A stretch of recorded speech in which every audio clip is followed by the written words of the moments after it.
Alright, I might catch some flack for this video, but I just do not care anymore.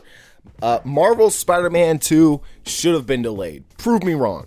Or change my mind. Or tell me otherwise. Because guess what? The developers of the game themselves are saying that this shit probably should have been delayed.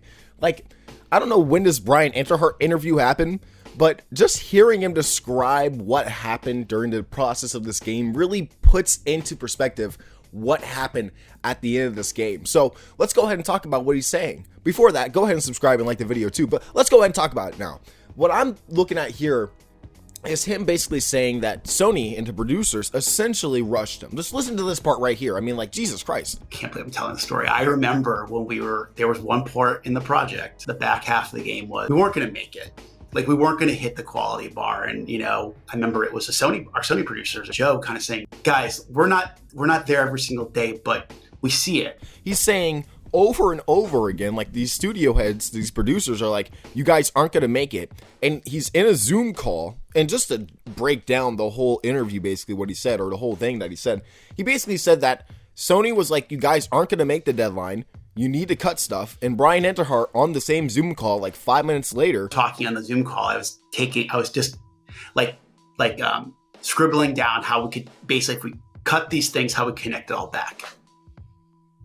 Essentially made those cuts on like a little notepad and was like, okay, here we go. This is what we're going to do. And it really highlights in the game because he says even the back half of the game, we realized we're not going to make it.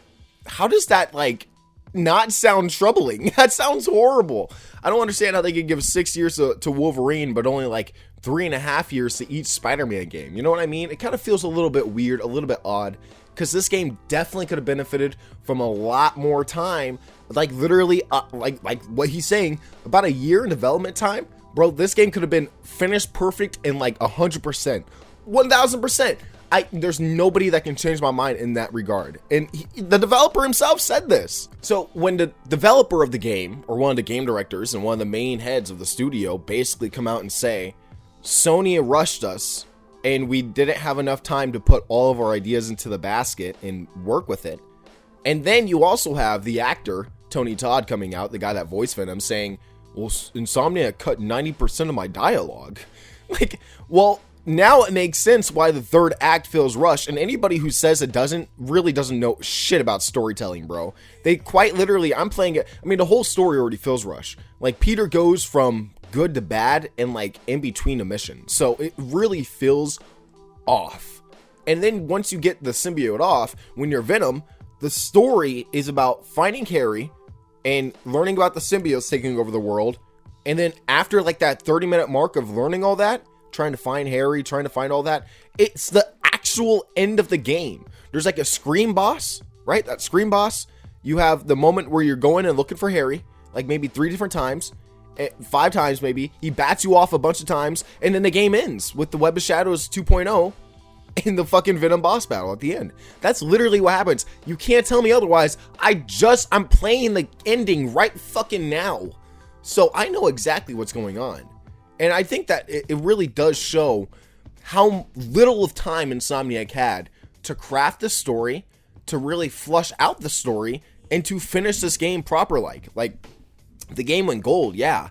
But again, still a shit ton of glitches. I ran into 2 glitches last night where I'm like randomly running on the wall. I'm literally stuck in the wall. There's still bugs in this game, whether you like to admit it or not.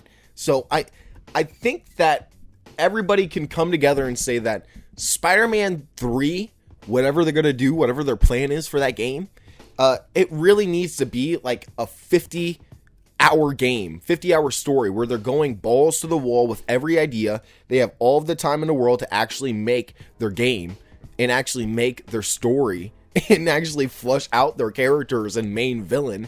Like, imagine if, well, for Green Goblin, it's a little bit different because we've seen Norman's build up for the last 3 games. So his decline into the Green Goblin is going to feel a lot more natural than Harry becoming Venom.